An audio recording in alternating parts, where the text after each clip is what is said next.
Hey everyone, welcome to SGA Civic Engagement and Social Action Series. Today's conversation is sponsored by the Student Government Association as well as the Office of Student Involvement. It's designed for students to learn about how they can engage in important issues that affect the world around them. The views today in today's conversation are the opinion of the panelists only and do not reflect those of the university. As part of the series, we also encourage students to register to vote. DePaul utilizes a platform called TurboVote to assist students in registering to vote no matter what state they live in. You can get registered by visiting depaul.turbovote.org, which is listed there in the bottom. In addition to getting registered, you can sign up to receive updates and reminders regarding deadlines for all elections in your area. With that, please join me in welcoming today's guest, Sarah. And she was also vice president a couple years back in student government. So we're really excited to have you here, Sarah. The first question we would like to ask is more so dealing with your experience with the Congressional Budget Office and the House Office of the Legislative Council. Can you kind of describe your experience there and then your journey from DePaul getting into those places?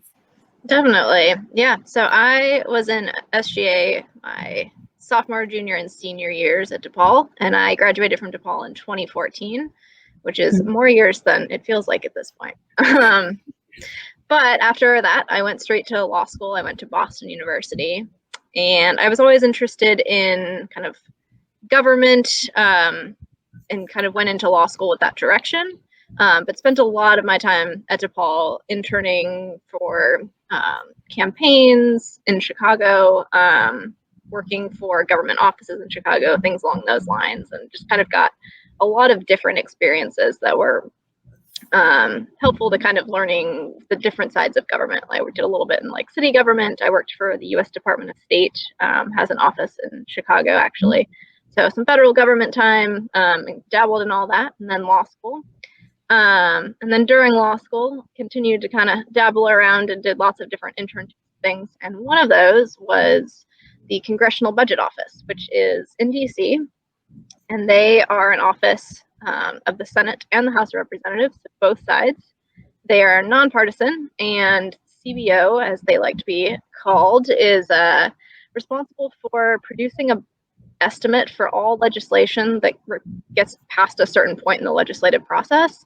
And then they also have a bunch of PhD economists on staff that do sort of longer term economic analyses for the Congress that's independent of the executive branch. So there's a lot of separation of powers when you think about federal government versus state government, and then within federal government, sort of the executive branch with the president and then the legislative branch as well. So they want to have their own information about the budget so that they can make informed choices. And that's kind of that role. And then in addition to time at CBO, I spent time at the Office of House Legislative Counsel, which is an office no one has heard of. And that is about 50 lawyers that sit around and just draft all of the legislation for the House. And the Senate has their own office of about 20 lawyers that drafts legislation for them.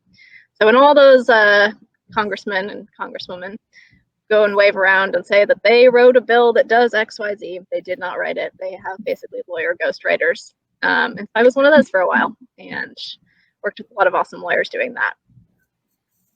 Cool, thank you. That's really interesting. Jasmine, do you have a question? Yeah, so we were just wondering, when did you first decide that you wanted to work or get involved in this particular field? I didn't really know what I wanted to do when I started at DePaul. I'll be very honest. I came in pre-med and within a week was like, I don't want to do that. So that can happen. And then at that point, it became kind of like what am I interested in? And for me, the idea of medicine, I was more interested in kind of the health policy realm. And so that interest in policy was certainly there, and kind of how government works was a curiosity for me, I think, kind of starting freshman, sophomore year. So I went and worked on Mayor Emanuel's first campaign back in 2011 as an intern.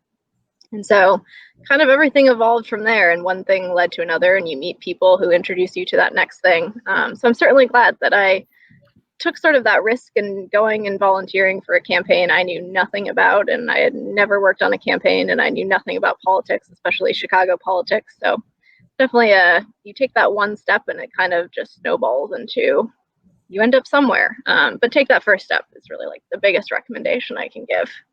Well, I'm curious what made you decide to ditch pre-med and then move to a completely different field, which is dealing with like politics. Yeah.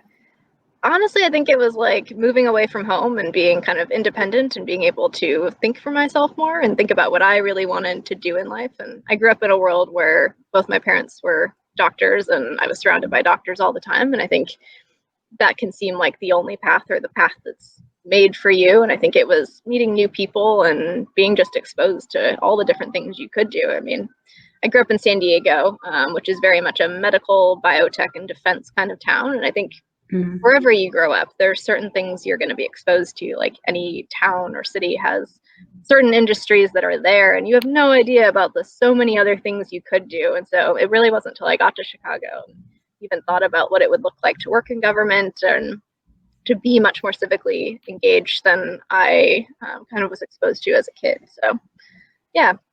Yeah, I feel like I relate. My mom's a nurse, and I think her whole life she was praying that I'd be one too, or something in the medical field. She really like tried to implement that into my brain and like brought me around when she was doing home health before, which actually turned me off from becoming anything in the medical field because it was stinky and like disgusting. It can go both ways. Yeah. Yeah. So that's why I like was hell-bent on staying away from anything to do with the medical field. But I guess a question that I had is, what advice do you have for students who are interested in pursuing like politics as a career, especially students who are maybe undecided in their majors right now, or like you are in pre-med or something like drastically different? Yeah, I think sort of two things. Number one is that I think more than most other fields, government and public service, and the more political avenues of that too, are very open. There's a very low bar to entry, which is because governments don't have money and campaigns don't want to spend the money they do have. They want to save it to spend on bigger and better things. So pretty much any government or campaign entity is going to be more than happy to have someone volunteer or be an intern who has absolutely zero experience. And that is to your advantage. If you're a freshman or a sophomore or junior and you haven't really gotten out there and gotten work experience or done anything in that field ever, it's not going to matter. They could not care less. They're just happy to have another person to answer phones or whatever it is. And don't be put off by that. Like, that is what the work probably will be, and it will seem maybe menial or not like a great easier time, but it's who you meet and the things you get exposed to, and just that getting a sense of if it's something you're truly interested in. So I'd say don't be afraid to apply, because they're probably going to take pretty much anyone, especially kind of those political campaigns. If you can find one nearby that's easy for you to get to, just go volunteer for a couple hours a week, and you just dip one toe in, and it's easy to get interested. And people don't go into government and politics for the money. They go into it because they really care about it, and they want to share that excitement generally with all the people around them. And so it's easy to meet people who are kind of just a few years ahead of where you are right now, who will advocate for you and give you all kinds of advice that you probably can't find immediately on campus, because you have to meet the people who are actually out there doing it. And kind of the other piece, and this is something I really wasn't aware of until law school more so, is that there certainly is the political realm of things, but there is also a whole world of things that are nonpartisan positions. So if you want to just be that behind the scenes staffer sort of role, there are opportunities for that. And so you could certainly, if you're interested in working for like the House of Representatives or the Senate, you could obviously go and intern for a member of Congress. But there's also a lot of interesting work that happens behind the scenes at places like where I've worked, Legislative Council and the Congressional Budget Office, where most people have never heard of these, but we also have jobs and internships available and often pay, which is often a really great thing compared to a member's office who isn't going to have money to spend. And they call us professional staff, and so we're the staff that sticks around no matter what party is in power. And so you have a little bit more job stability going into those kinds of roles, which can be also really important when you're young and you don't have the finances available to kind of float yourself through, not knowing what the political tides are going to bring.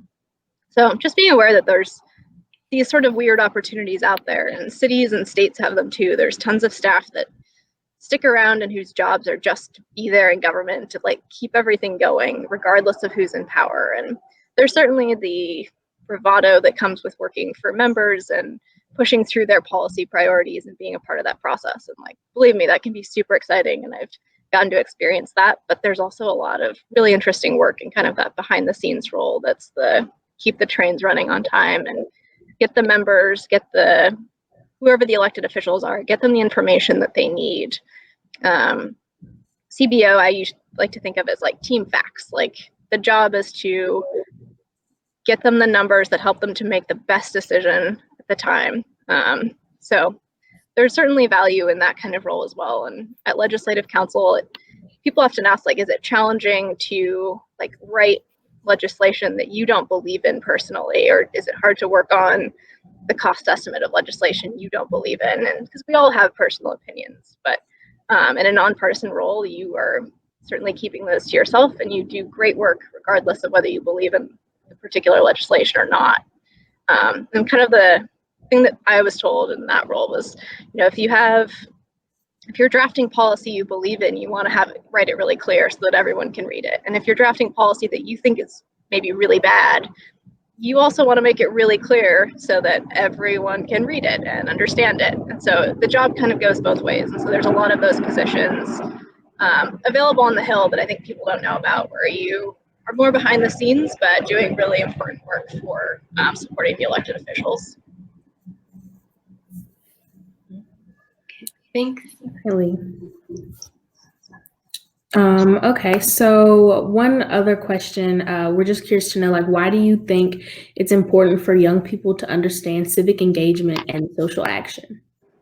I think you don't know what you don't know until you start looking for it. And so just news, even if it's just following some reputable newspapers on your Facebook feed or whatever it is, and just scrolling through and reading the headlines, at least, like being aware is the first thing that you can do, and getting your information from a reputable source, which isn't as easy as it used to be. So that's like an awesome first step. And I think you have to be aware of what's going on in the world around you to really be an active citizen in it. And not everyone's going to want to go work in government or work on a campaign or even volunteer for a campaign in their free time when they're graduated and off in the real world. And that's completely 100% fine. But I do think everyone really should kind of be informed of what's going on around them. And I think not also just at the federal level. It's really easy to get caught up in that the important things are all happening in DC, you know, or in the White House. And I honestly loved my time working in local government. I worked in the mayor's office in Chicago for a bit, and I volunteered in the mayor's office in Boston too. And honestly, those were some of my favorite jobs, because the work you do there, the things that you think about there, you can enact, and like you can go push that policy forward 2 days later and actually make change for real people that will like call your office up and tell you that you made a change in their life. Versus federal government, things move very slowly and you never really see the real impacts of it.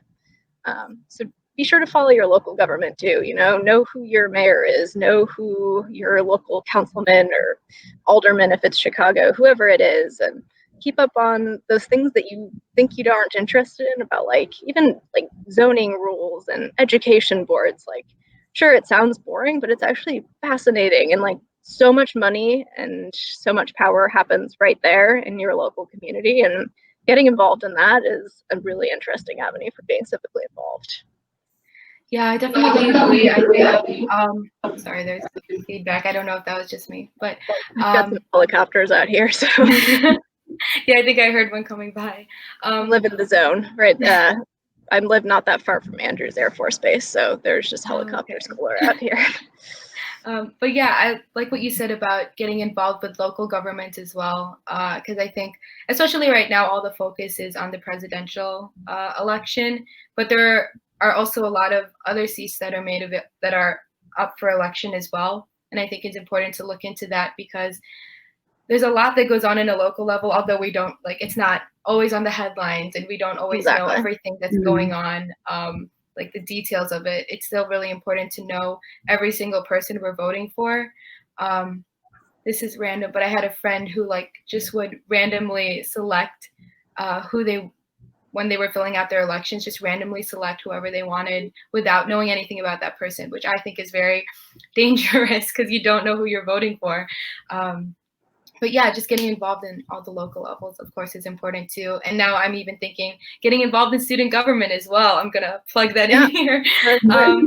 Yeah, because I mean, I think DePaul's student government also does a lot with working with the administrators and like faculty and staff and trying to represent the students' voices as best as they can.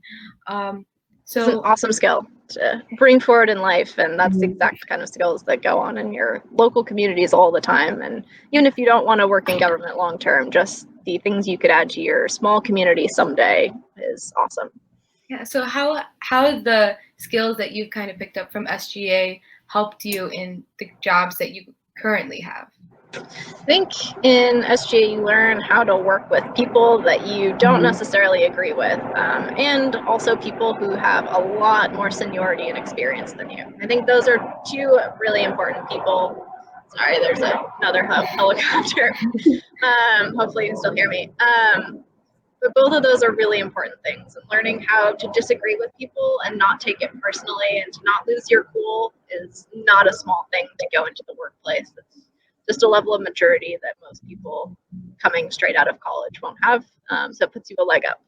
And also, you in student government spend time sitting down with members of the administration, executive vice presidents and all kinds of people who have very sizable careers and, been there 20, 30, 40 years doing what they're doing and are fantastic and super knowledgeable. And you're there, knowing practically nothing, but given a voice at that table, and you have to sort out by necessity when and how to use that voice and how to do it tactfully. And I think you take that into the workforce too. You're not intimidated when it comes time to go into your boss's office and tell them something, that went wrong, because to you, it's not scary anymore. Like, you've talked to people more senior than you and way senior than your current bosses for years. And so I think those sorts of aspects are really important. And those are those not just like going to class skills that I think you really do get out of SGA. So leaning into those things, even if it's sort of scary and you're intimidated now, just know it makes it all a lot easier down the road. And it'll make it easier for you to kind of chart your course through your career, because you'll be certainly have head and shoulders legs of amounts of maturity over some of your peers. Definitely. I think like this year being like my first year in SGA, I remember like going to some of the meetings and like being a little afraid to kind of speak up, because I felt like for sure. it was my first year. But even just like sitting back and listening, like I've learned so much from the people in SGA and the people who have been working like with the student organization for a while now. And I think that's really helpful, especially like for me as someone who wants to go into the political field, not quite clear on just what yet. Don't need to be. But it's something that's like that I really enjoy. It's definitely a great experience. So for like students who are looking to kind of get involved, like I definitely suggest like coming to our GB meetings and just kind of seeing like what we're working on right now, because it definitely goes a long way, even in a short amount of time. Yeah, and I think you don't really need to have like an elected position to be contributing to SGA. Like we have standing committees, like facility operations, diversity and equity, student affairs and operations. Did I say that one already? Or academic affairs? I don't know what I'm missing, but but like even those conversations, being a part of that, I think is also helpful. Sorry, there was a big bee by my window and I got distracted. But yeah, I think you don't have to be an elected representative to be involved. Like you were saying, like there's a lot of people behind the scenes that are drafting a lot of the things. I think you called them like ghostwriters. Yeah, so even that is also really important as well. So, sorry, Jaslyn, do you have a question to ask? Oh, yeah. So with kind of everything that you've talked about so far, how do you think DePaul students can learn more about your experience, like either in a virtual environment or when their quarantine ends?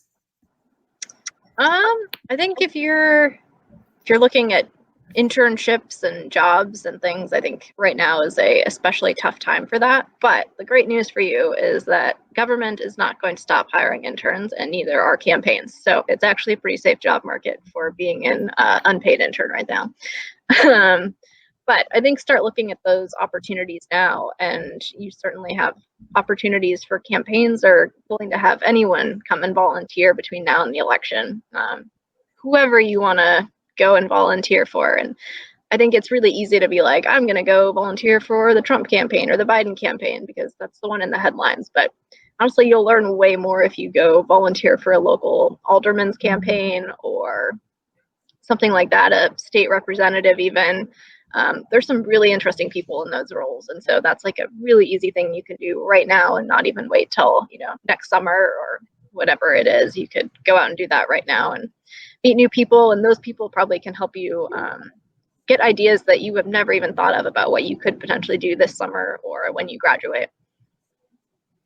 Thanks. Yeah. I honestly don't know much about like working with a campaign. Have you ever worked for a campaign before? I'm not going to ask what. I realize that kind of almost sounded politically leading, but I guess. Right.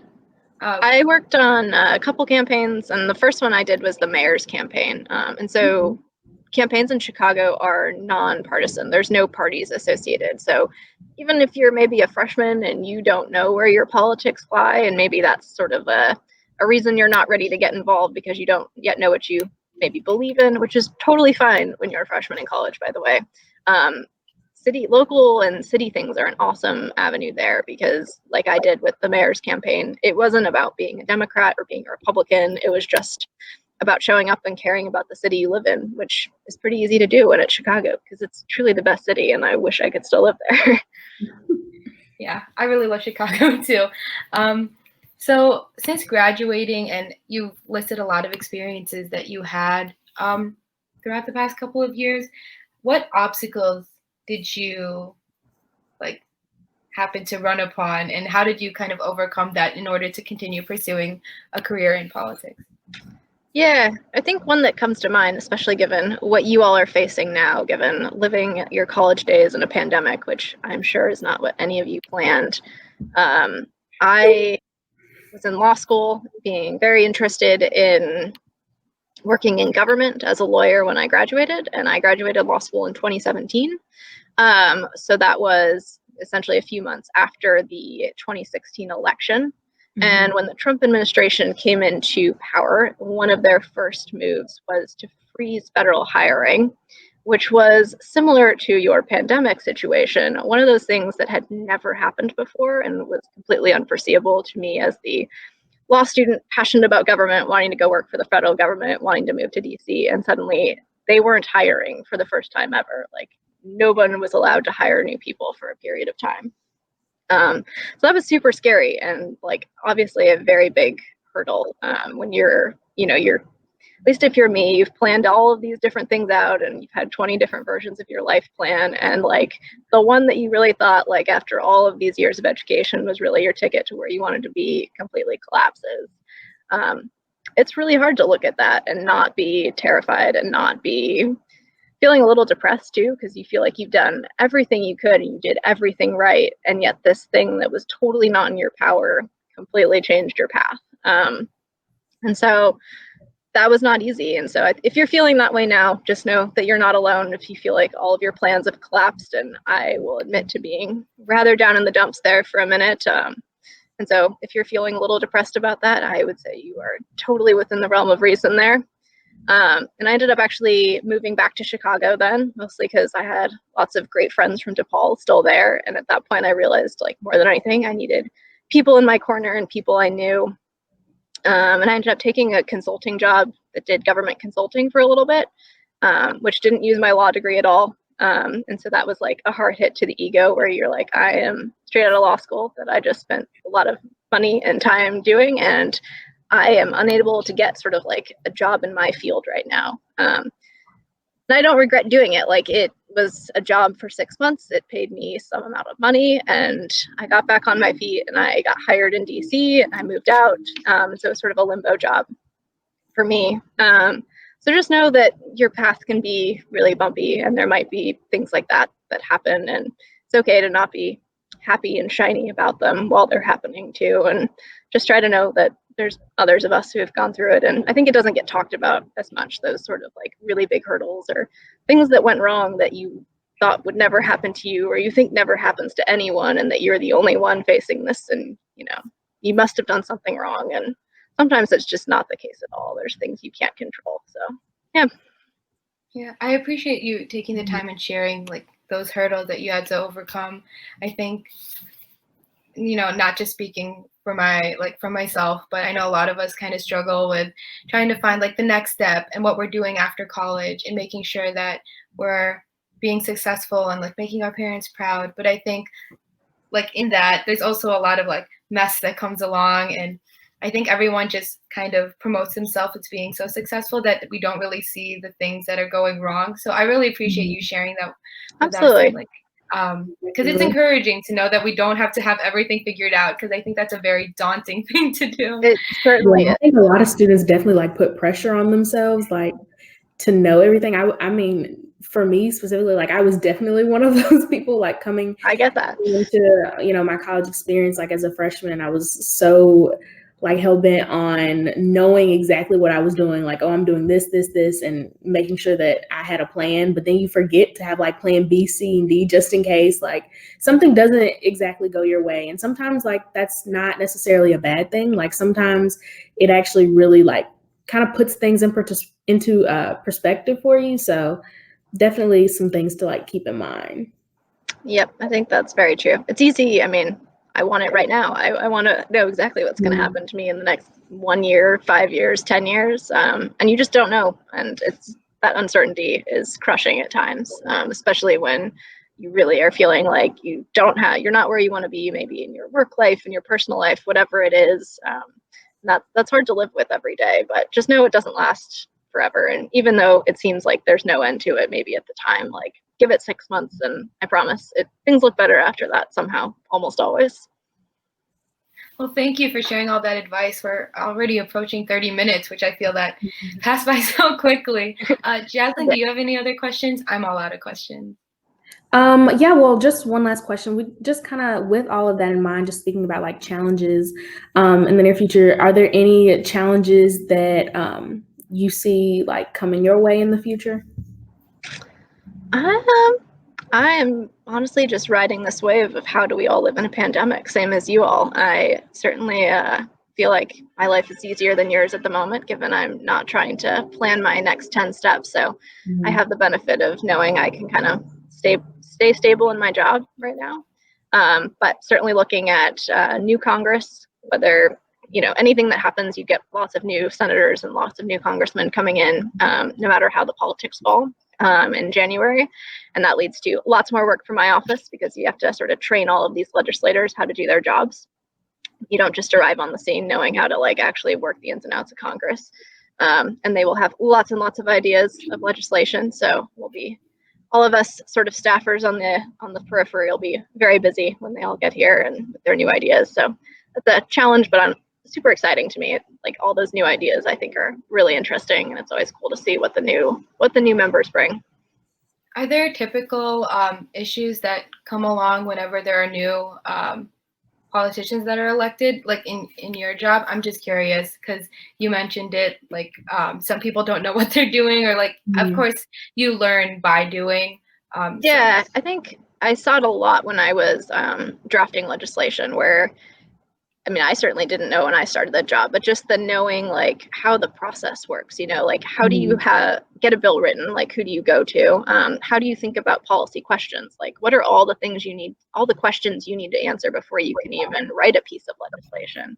Then like once you have your piece of paper, like where do I even, like where's the turn it in box? Where do I put it? And like who do I get to need to notice it? Like, and then you have to get it into a committee markup, and like that can be very challenging, and you need to know the right people. And then you get it there, and sort of like, how do I even, what happens in a markup? That's all new information, which is kind of these meetings where members sit around and talk about bills.